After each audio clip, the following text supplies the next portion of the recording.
Transmission அப்படின்றத பற்றி நம்ம டிஸ்கஸ் பண்ணிட்டோம். ஸோ மானிட்டரி டிரான்ஸ்மிஷன்ற ஐடியா எங்கேருந்து வருதுன்னா, ஆர்பிஐ வந்து it may alter the rates with which it gives the banks. சரி, அந்த இன்ட்ரெஸ்ட் ரேட்டை மாத்துறதுனால மட்டுமே மணி மல்டிப்ளிகேஷன்ல ஒரு பெரிய லெவல்ல தாக்கம் ஏற்படுமா அப்படின்றது நம்மளுக்கு தெரியல. எக்ஸாம்பிள் உங்களுக்கு இன்னும் கொஞ்சம் டெக்னிக்கலா சொல்லணும் அப்படின்னு சொன்னா, what best the RBI can do is it may control what M0 is.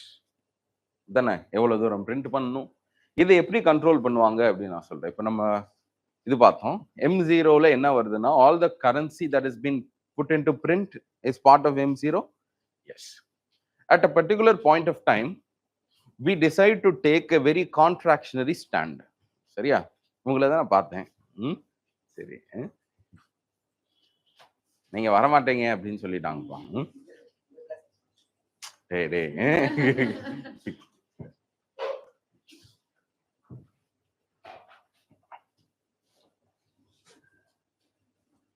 So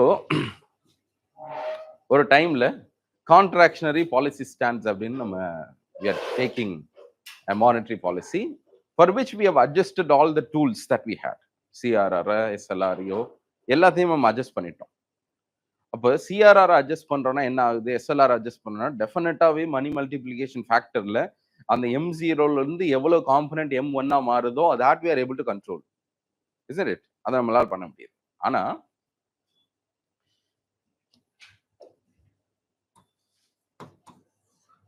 CRR, SLR, it tries to reduce the component which may multiply as M1. இப்போ ரெப்போ ரேட் இந்த மாதிரியான லிக்விடிட்டி அட்ஜஸ்ட்மெண்ட்ஸ் பத்தி நம்ம இவ்வளவு நாள் பேசிட்டு இருக்கோம்.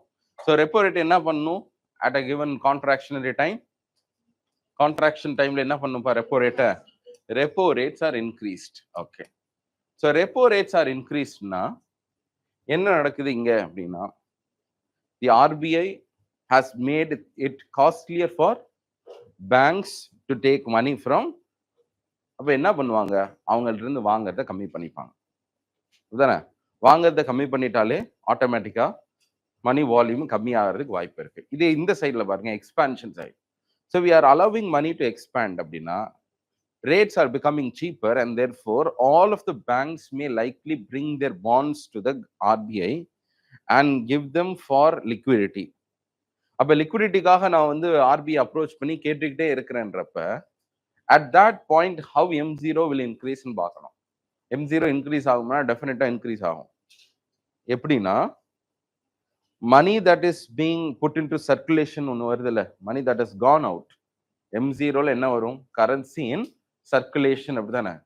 when I am doing a reverse case, சரி, M0ல நாம் கான்ட்ராக்ஷன் வர்றப்ப பணத்தை எல்லாத்தையும் லிக்விடிட்டி எல்லாத்தையும் உள்ள அப்சார்ப் பண்றதுக்கு அந்த மாதிரி தான் நம்ம பண்றோம். இந்த பக்கம் எக்ஸ்பான்ஷன் பண்றப்ப வெளியே காசை கொண்டு போறதுக்கு we are making it cheaper for banks to take funds from the RBI and therefore they will approach the RBI and they will keep giving their bonds. சரியா, அவங்களோட பாண்ட்ஸை கொடுத்துக்கிட்டே இருப்பான், எனக்கு காசு வேணும்னு சொல்லிட்டு. at one point of time RBI is going short of rupee. ஏன்னா ஒரு பாண்டு கொடுத்தா என்ன கொடுத்தாகணும், நான் ருப்பி கொடுத்தாகணும்ல, என்கிட்ட ருப்பி இல்லை, என்ன பண்ணுவேன், உள்ள பாண்ட்ஸ் வந்துகிட்டே இருக்கு. Bonds are an asset. When I have acquired an asset, against that I can issue a liability. லைபிலிட்டின்றது currency that is being printed. அப்போ என் கையில ஒரு பாண்ட் இருக்குன்னா அந்த பாண்டுக்கு ஈக்குவலண்டான ஒரு வேல்யூவை நான் பிரிண்ட் பண்ணி போடலாம். அப்போ at a point of time when we are having an expansionary policy, எல்லா பணமும் பிரிண்ட் ஆகும்னு சொல்ல முடியாது, but there are likely chances that money can be printed. அப்போ மணியை பிரிண்ட் பண்ணி போடுறப்ப M0ன்றது வேல்யூ இன்க்ரீஸ் ஆகுதா? So at a point of time if the multiplication factor, அதாவது M0ல இருந்து M1 ஆவோ or M0ல இருந்து M3 ஆவோ கன்வெர்ட் ஆகக்கூடிய இந்த ரேஷியோ 5 டைம்ஸா இருக்கு இந்தியால அப்படின்னா ஸ்லோ டவுன் நடக்குது அப்படின்னா மணி மல்டிபிளிகேஷன் ஃபேக்டர் கம்மி ஆகுதுன்னு தான் அர்த்தம். ஸோ மல்டிபிளிகேஷன் ஃபேக்டர் என்னவா இருக்கும், 5 இருந்தது 4.5 மாறுதுன்னு வச்சுக்கோங்க. அப்ப at best what we can do is, even if it has at 4.5, இந்த M0 ஓட வேல்யூ என்ன பண்ணலாம்னா, போன வருஷம் வரைக்கும் 1000 ரூபாயா இருந்துச்சு, அதனால M3 என்னவா இருந்துச்சு? 5000 இருந்துச்சு. அப்படிதானே? மணி மல்டிப்ளிகேஷன். இந்த வருஷம் என்ன ஆயிடுச்சுன்னா, அதே 1000 ரூபாயை நீங்க உள்ள சர்க்குலேட் பண்ண விட்டீங்கன்னா 4500 தான் வரும். அப்ப நம்ம என்ன பண்ணலாம்? We can make this money to increase. So RBI decides to increase the M0 or prints money on the basis of the needs of the economy. When an economy is in need of higher money, அதிகமான பணம் தேவை இருக்கு, deficit அதிகமா இருக்கு, or demand for money அதிகமா இருக்குன்னா, the RBI's duty is to print more money into the economy. They don't do it on the basis of discretion. நாளைக்கு என்ன பண்ணலாம், இந்த வருஷம் எவ்வளவு பிரிண்ட் பண்ணலாம் அப்படின்னு சொல்லி தனியா வந்து இண்டிபெண்டன்டாலாம் டிசைட் பண்ண மாட்டாங்க. கம்ப்ளீட்டா aligned to the monetary policy only. And therefore in the course of all of this that we have discussed, repo operations மூலமா கூட என்ன ஆகலாம், மணி பிரிண்ட் ஆகி போகலாம்னு பார்க்கலாம். சரி, அப்ப இந்த M0 தான் நம்ம கண்ட்ரோல் பண்ண முடியும். மானிட்டரி டிரான்ஸ்மிஷன் வாக்குறப்ப M0ல இருந்து we have increased M0 from 1000 to 1500, provided the money multiplication is still at 4.5. We are likely to increase the total amount by 6000. அப்படிதானே? இந்த பக்கம் நான் இன்க்ரீஸ் பண்ணிட்டேன்ப்பா. ஆனா 4.5 அது மாறல அப்படின்னா அதுக்கு யாரு காரணமா இருக்கும்? நிறைய ஃபேக்டர்ஸ் காரணமா இருக்கும். RBI alone cannot induce your behavior. ஒரு பெரிய ரிசெஷன் மாதிரி ஒரு சிச்சுவேஷன் வருது. Many people are thrown out of employment. சரியா? பாவர்ட்டின்றது இன்க்ரீஸ் ஆகுது. சரி, சடன் சேஞ்ச் ஆஃப் ஈவெண்ட்ஸ் மூலமா ஒரு பெரிய டிசாஸ்டர் நடக்குது. சரி, no matter how cheap the monetary policy is, நீங்க வந்து ரெப்போ ரேட்டை கம்மியா வச்சிருக்கின்ற ஒரே காரணத்துக்காக நான் என்ன வாங்க முடியும்? இப்ப என்ன ஆகும்னா அங்க மணி மல்டிப்ளிகேஷன் ஃபேக்டரே ரொம்ப கம்மியாயிடும். அந்த பார்ட்டை எப்படி இன்டியூஸ் பண்ணணும் அப்படின்னா, that inducement comes mainly from banking system. So banks வந்து என்ன பண்ணணும்னா, at least whatever is happening on this side, A side, A to B sideல என்ன நடக்குதோ, that should also happen from B to C. So இந்த B to C தான் banks to customers அப்படின்னு சொல்லுவோம். இந்த கஸ்டமர்ஸ்க்குள்ள சில ரேட்ஸ் எல்லாம் நம்ம டிஃபைன் பண்ணி வச்சிருந்தோம். That's what we discussed in last class. First is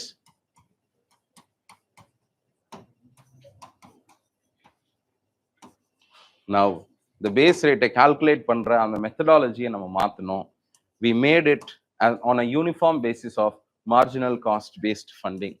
So marginal cost of funds based lending rate, இந்த மாதிரியான ரேட்ஸுக்கு we migrated from one to the other, mainly to increase the levels of transmission. We felt that transmission கம்ப்ளீட்டா நடக்க மாட்டேங்குது, improve பண்றதுக்கு, transparency improve பண்றதுக்கு தான் நம்ம இது மாதிரிலாம் ஷிஃப்ட் பண்ணிட்டு இருந்தோம். But in 2019, the RBI decided that banks should link their loans not to an internal benchmark like this, but to an external benchmark. So the EBLR ன்னு வர்றப்ப, what are the external benchmark ன்றப்ப, we have 4 options that have been given.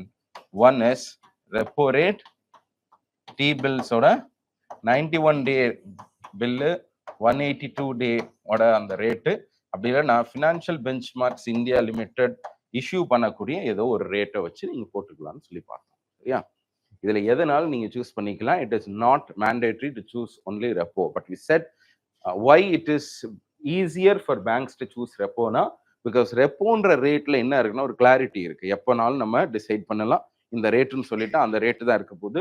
But T பில்லோ அல்லது financial benchmarks போடக்கூடிய ஏதோ rate என்ன ஆகுதுன்னா அந்த day பேசிஸ்ல it can fluctuate also to some extent, அட்லீஸ்ட் 0.25 லெவல்ஸ்க்காவது ஃபிளக்சுவேட் ஆகலாம். ஏன்னா இதெல்லாம் மார்க்கெட் பேஸ்ட் ரேட்ஸ். ஆக்ஷன்ல தான் ஒரு 91 டேக்கு யார் எனக்கு கடன் கொடுக்குறீங்கன்னா கவர்மெண்ட் வந்து ஒரு கடன் பத்திரத்தை போட்டா அதுக்கு பேர் தான் டி பில்ஸ். அந்த டி பில்ஸ்ல என்ன ரேட் கொடுத்து ஒருத்தர் டிஸ்கவுண்ட்டுக்கு வாங்கியிருக்கான் அப்படின்றது ஒவ்வொரு நாளும் வேரி ஆகும்.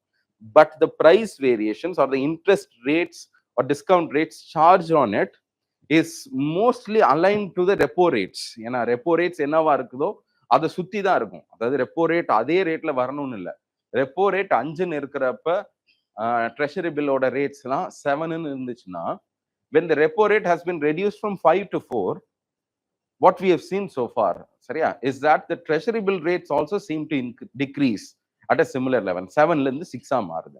அப்ப நம்மளோட தேவை என்னன்னா, we are not trying to reduce the rate we're not trying to make it easier for customers. What we intend to do through all this mechanism is that any changes adjusted in the economy should also be reflected on the customer side. ஒரு customer சைடுக்கு என்ன இருக்கணும், ஒரு individual யூனிட்டுக்கும் என்ன ஆகணும்னா interest ரேட்ல ஏதாவது மாற்றம் வந்தா அவனுக்கும் அந்த மாற்றம் தெரியணும் அப்படின்றது தான் our intention is, and that is why we have moved to an EBLR system. சரியா? So this apart from this, இந்த சிஸ்டம் அடுத்து இனிமேல் மாற்ற வேண்டிய அவசியமே கிடையாது. பிகாஸ் நியர்லி என்ன இருக்கு இதுல 100% transmission is possible with this.